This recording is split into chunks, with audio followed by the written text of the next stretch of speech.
Tokyo के lovers. तो आज हम बात करने वाले हैं उस बंदे के बारे में जिसकी वीडियो बनाने के लिए आप लोगों ने काफ़ी डिमांड करी थी। तो पेश करता हूँ आप लोगों के सामने कीशो आरिमा कैरेक्टर एनालिसिस वीडियो।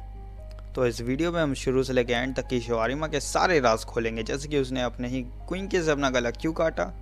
आपको तो पता ही होगा, आपने मेरी एक्सप्लेनेशन देखी है, लेकिन जिन्होंने देखी उन्हें नहीं पता होगा। और क्या सच में आओगिरी का लीडर है हमारा आरिमा? तो बिना बकबक करे वीडियो स्टार्ट करते हैं। लेकिन वीडियो शुरू होने से पहले मैं आपको बता दूं एक कमाल के ऐप के बारे में जिसका नाम है यूट्यूब, जिससे आप मुझे सब्सक्राइब कर सकते हैं। क्योंकि आप में से 69% लोग तो मुझे सब्सक्राइब ही नहीं करते हैं। तो क्या करते हो यार तुम लोग, सब्सक्राइब कर दो।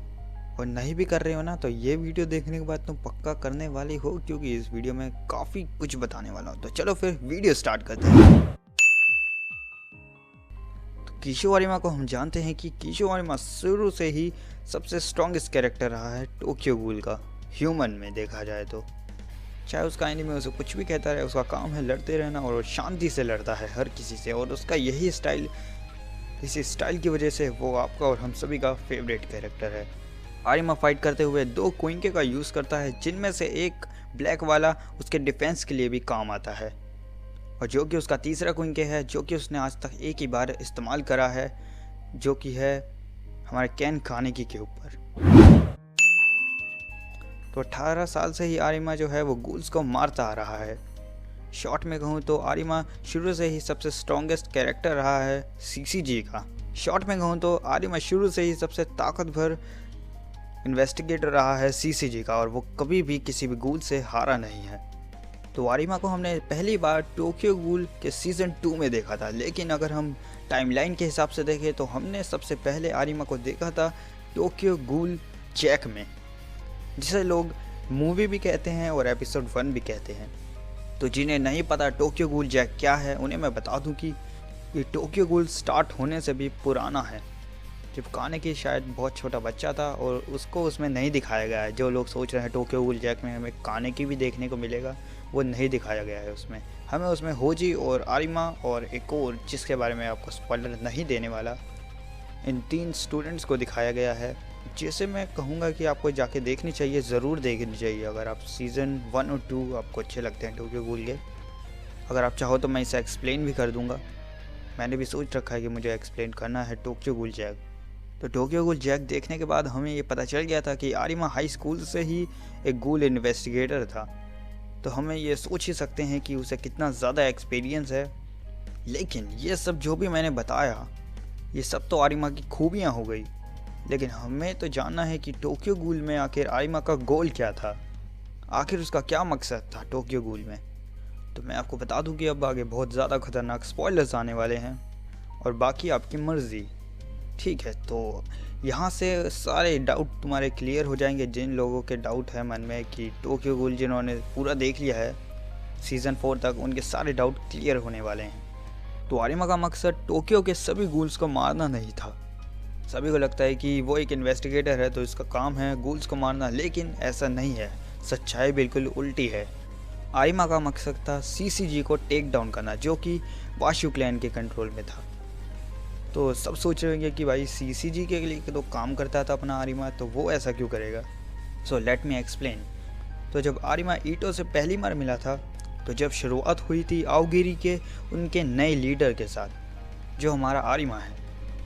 और जो आओगिरी का लीडर होता है वो भी एक लेजेंड होता है, जिसका नाम होता है वन आइड किंग। और ये तो हम सभी जानते हैं कि जो बंदा वन आइड किंग का किल करेगा, या फिर मैं कहूँ कि जो गूल वन आइड किंग का किल करेगा, वो बनेगा नेक्स्ट वन आइड किंग। और वही चीज़ हमारा कानेकी करता है आरिमा को मार के, क्योंकि आरिमा को मारने के बाद वो ही है जो वन आइड किंग बन जाता है। और वन आइड किंग को मारने वाला सबसे ज़्यादा ताकतवर गूल होएगा, ये तो हम सभी जानते हैं। और आरिमा को मारने के बाद कानेकी सबसे ताकतवर गूल बन जाता है, क्योंकि वन आइड किंग सभी गूल्स का, जितने भी टोक्यो के गूल्स हैं उन सभी का एक तरह से गॉड है, क्योंकि वो उनका किंग है, क्योंकि वो सबसे ज़्यादा पावरफुल है। और मैं आपको बता दूं कि सभी गूल्स को बचाना भी वन आइड किंग के ही हाथों में होता है। लेकिन जब हम आरिमा के बारे में बात करते हैं तो ना ही वो कोई गूल है और ना ही उसने कभी किसी गूल को बचाने की कोशिश भी की है, क्योंकि उसने तो उल्टा ही किया है। उसने आज तक सभी गूल्स को मारा ही है। और ये सारी बातें कानेकी को उसने अपने मरने से पहले बताई थी। तो जब आरिमा खुद ही एक गूल नहीं है और उसने आज तक गूल्स को खुद ही मारा है अपने हाथों, तो वो आखिर वन आइड किंग कहलाने का हक ही नहीं है उसे। और इसलिए आरिमा अपने आप से भी हेट करता है और इसलिए आरिमा ने अपनी ओनरशिप कानेकी को दे दी थी, क्योंकि आरिमा की नज़र में कानेकी ही सबसे ज़्यादा पावरफुल गूल था। और कहीं ना कहीं हमने भी ये देखा था कि आरिमा के मरने के बाद कानेकी भी थोड़ा बदल गया था। उसे भी ये एहसास हो गया था कि वो अब सभी गूल्स का किंग है और इसलिए उस पर काफ़ी सारी रिस्पॉन्सिबिलिटी आ गई थी। तो एंड में आपको मैं वो क्लिप दिखाना चाहूँगा जिसे देखने के बाद आपके सारे डाउट क्लियर हो जाएंगे और आप कहोगे कि आखिर ये मैंने नोटिस क्यों नहीं करा।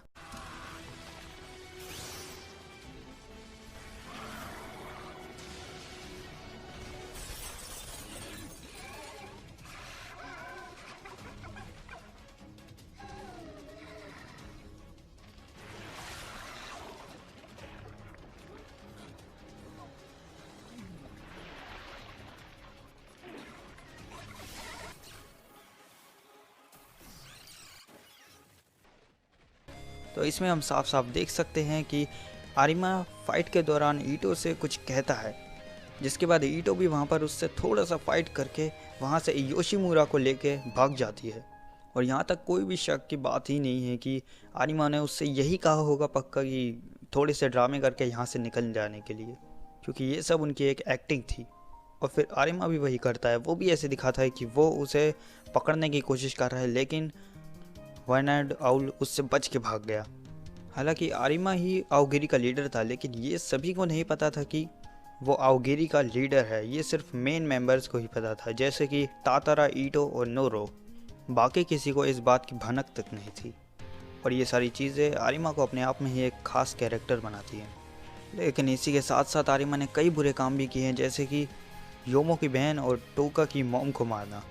लेकिन फिर भी आरिमा एक लेजेंड था और हमारे कानेकी ने भी हाइजे के रूप में उसी के साथ इतनी ट्रेनिंग करके इतना पावरफुल हुआ है।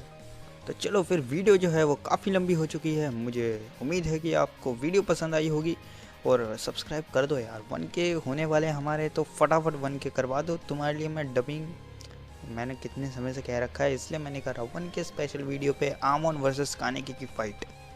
जैसे 1K कंप्लीट होंगे मैं लग जाऊंगा आमोन और कानेकी की फ़ाइट की डबिंग करने। तो ठीक है, जल्दी से 1K करा दो।